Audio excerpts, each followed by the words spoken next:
Welcome to Contact Disclosure 342. This one is about pareidolia. Now, pareidolia is when the brain is looking at something like cloud busting, looking up at the sky, seeing elephants and faces, or like this now. You're looking at something that when I first saw it, it looked to me like a rabbit or some sort of demon with hooved feet, cloven feet.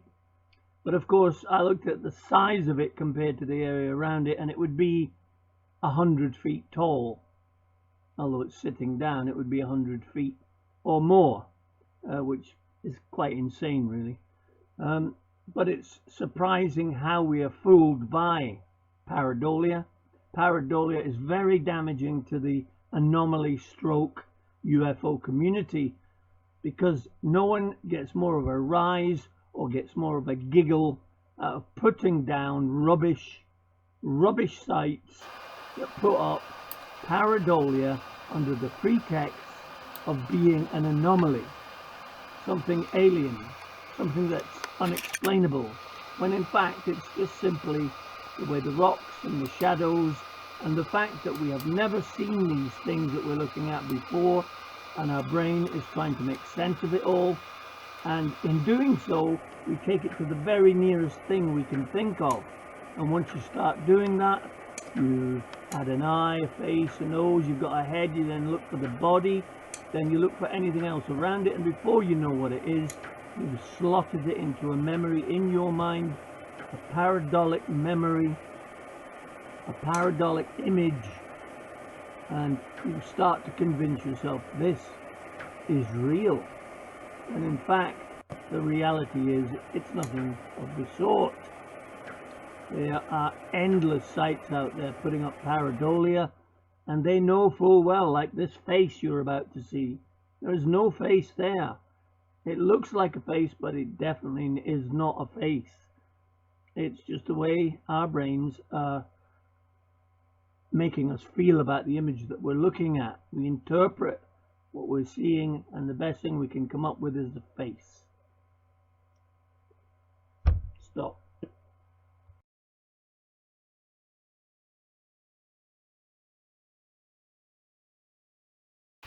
Well, are we on the moon or are we on Mars? Do you know? Can you tell? Are we on another planet? Maybe Mercury? Okay, so I've slowed this down a bit, and the purpose of this little segue, is to show you how pareidolia can be taken out of context and can actually be turned into something that people will swear by. It will start up a belief system on the internet where people believe there are houses on the rim. You see them, they come up at the end of this clip. We're about halfway through at the moment. And on the rim you will see an entire estate of houses in the background. Now, if I was clickbaiting, I would stop, zoom in to the point where either pixelation took place and you couldn't see what they really were, or close enough for you not to actually see what it really is. But I will, because I have the ability with this bit of kit, to zoom in, they're coming up shortly, and show you that they are nothing of the sort, you know, and you're being conned left, right and centre with people with the implication that it might be. Who's to say? Who am I to tell you they're not houses? I'm the guy that can show you they're not houses. Here they come now, left hand side, top of the page. Now what are they? Houses? Buildings? No. Look, see, they are. I swear to God, they're houses, they're buildings, they're houses. My God, they're building on Mars. Or is it the moon? And then we close in, and oh gosh, this is the bit you don't get to see. That's the bit that's edited out because it's called clickbaiting.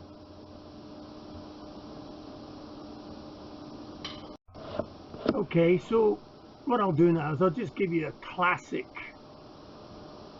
hunt for anomalies, and how you hunt for anomalies and how you're just wasting your time hunting for anomalies. Now, to find anomalies on the surface of a planet, You don't have to be 60 miles above the surface. You need to be in the crater. And I'm not exaggerating. If you're 60 miles above the surface, the building, the machinery, the animal, whatever you're looking at would have to be hundreds of feet wide, hundreds of feet high. And unless it was some kind of monument, it's not likely to be anything of any worth.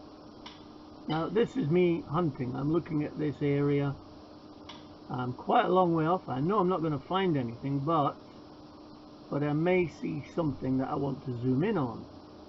Something in a crater, an unusual shape, an unusual color, and I zoom in on it. Now I had an argument with not an argument, but a disagreement with a young lad who swore blind that a crater with an ejector flying off in one direction was in fact a rocket scooting across the surface of the planet. It was so far away, not as close as these are, further away, and it was on its own, only the one crater, but he swore blind that it was the flare from the back of the rocket that was flying across the surface. And I explained to him in great detail that I had a great many shots showing clearly they weren't rockets. He wasn't close enough to see that they were in fact craters, and that was ejector. When the meteorite hit, it pushed the white stuff out the back, or the white stuff is the actual meteorite breaking up and scooting out the back. But this guy got annoyed at me. He swore, but I'm not even sure that he might have banned me from his channel because it made him look bad. But you know, it didn't make him look bad. It made him look bad because he was arguing with me instead of listening and going and having a look and proving it, which he did not do.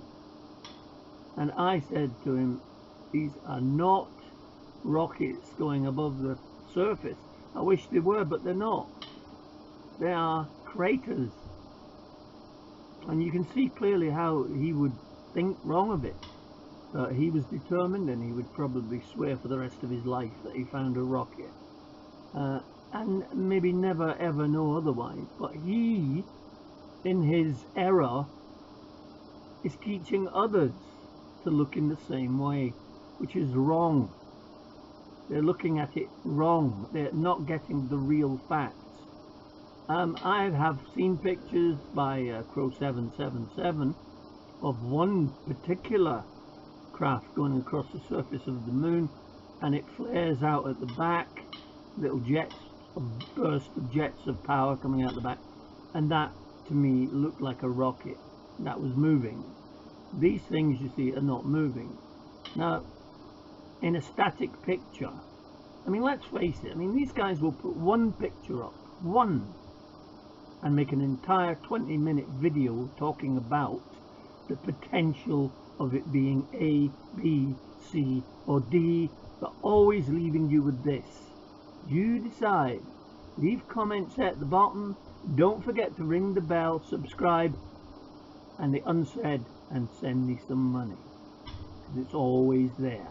If they put up their PayPal account or their Patreon account, they're asking you for money.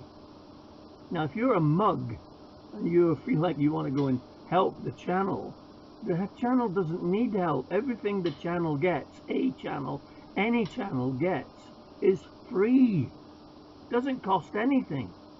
It all comes from NASA, or ESA, or JAXA, or wherever. It does not come, they do not have to buy it. It's on the internet. It just happens to be that they found it before you did, and you're paying them to look at it. Now, if you spent enough time, you would find every single image that's posted belongs to NASA. NASA owns all of it. They put it all up. And if it's fake, it was NASA that faked it. Now, I'm in this for one reason: disclosure. I want to disclose that there is life out there somewhere. I want to disclose, I want NASA to account for what they do with their money, their budget, who approves it, what they spend it on, and what And this is the important part. What are the results? What is the end product? What have they found out? Being as it's us that pays for it all, we have a right to know. Now, most of these channels don't give a monkey's toss about NASA or research or disclosure or anything else. All they care about is you pressing that button, clicking it, so that they can be monetized. They are monetized, so they can be making, and they need thousands of hits to make even a tiny little bit of money. It's not a profitable game to be in, but there's the other side of it as well, and it's nothing more than vanity. These people have a small success. They see a man's face in a crater like the one coming up, and they put it up and they get 1,000 hits, and this drives them to the next video, and they will look and look and look until they can find anything that they can get away with to make you think they're researchers. And once they start this, and they do it on a weekly basis or even a daily basis, they can't stop.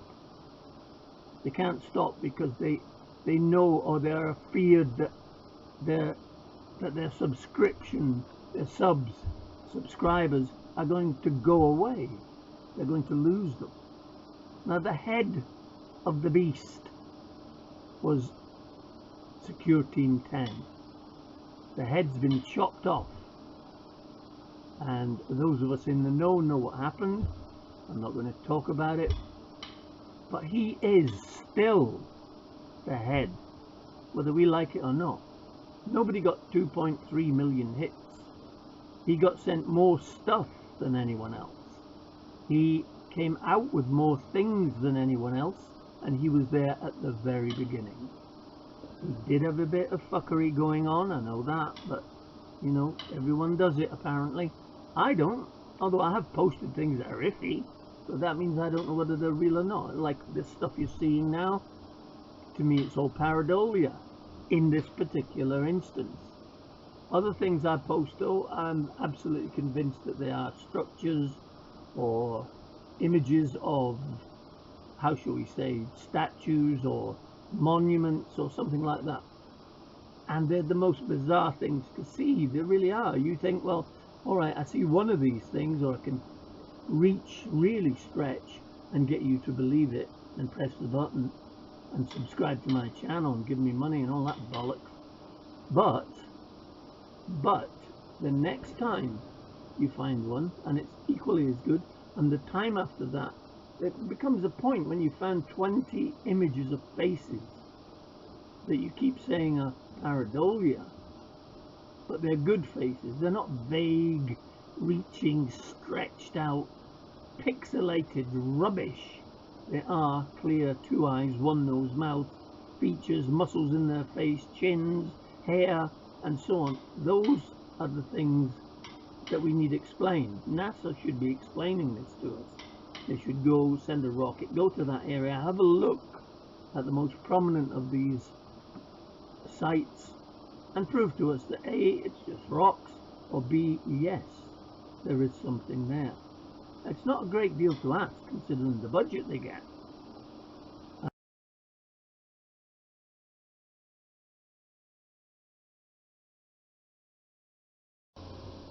And of course there are those channels that play games with us.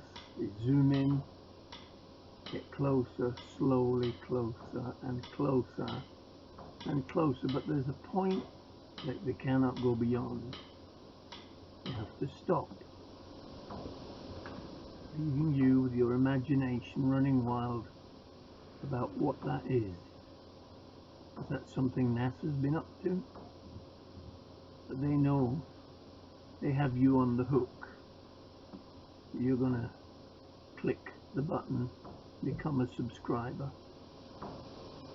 and that you will always want to know what that is. You want to get closer, and they could of course get closer. They could zoom in and show you exactly what it is. But then the mystery would have gone, the curiosity would have gone, and you won't come back. you will have gone. So what do? They play music in the background.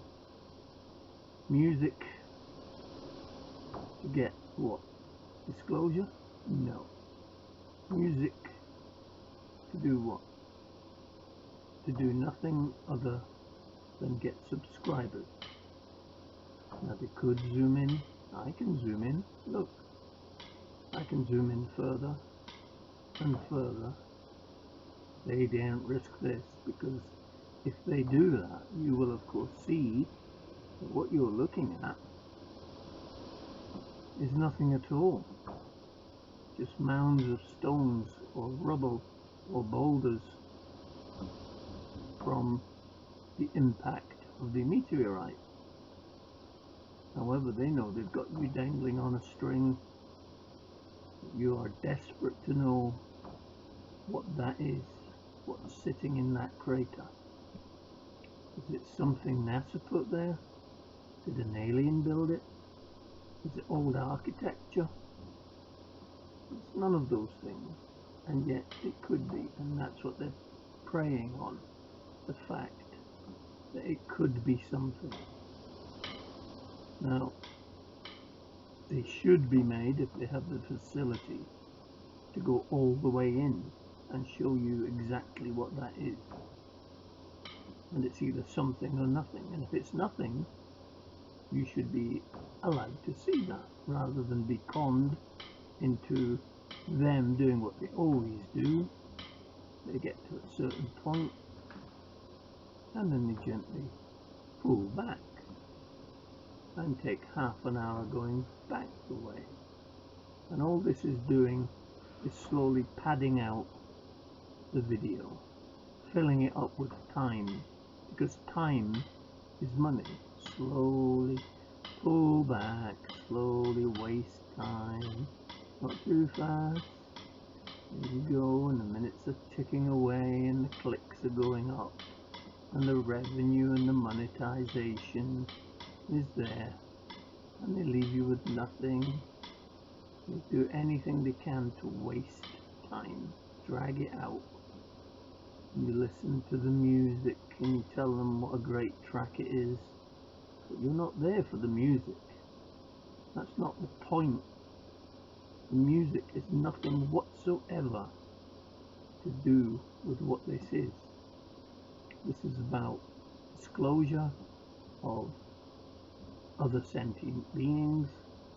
It's disclosure of what NASA could be up to, or all governments, or something else that we have no knowledge of, something that's been hidden from us, something to do with religion, something to do with technology. They may have discovered something and they can do wonderful things, but they don't want the world to use it. They don't want to share it. But these guys, they're nothing to do with any of that. These guys are about monetization, money, the hard dollar, the pound, the euro. Click here, see our next video, see our last video. Watch me, I'll talk to you for hours on end about nothing at all, and my eyes will light up every time one of you donates $2 or $5, or in the case of some people, idiots that donate $100. Here's $100 for your research. Research? You mean repost? There is a limited amount of gigapounds that NASA has posted, so there is a limited amount of information that you can go and research. And once you've done that a few times, you've gone back over what you've done, you've played all your LPs and your CDs in the background, and you've pulled all the tricks about how you've been shadow banned and how you've been ignored by YouTube and how you've been hacked, and you've done all that, and you fell off your motorbike and blah blah blah. And you know what? The people that do this know that you keep coming back. You will keep coming back. You will keep pressing the button, and they don't give a damn about NASA or disclosure or anything else. Just one thing.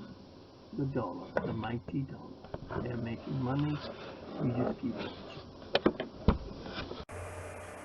Although the moon itself does throw quite a lot of pareidolia, Mars is ridiculous at doing this. And those looking for anomalies on Mars have to be objective and overlook the amount of pareidolia that's there.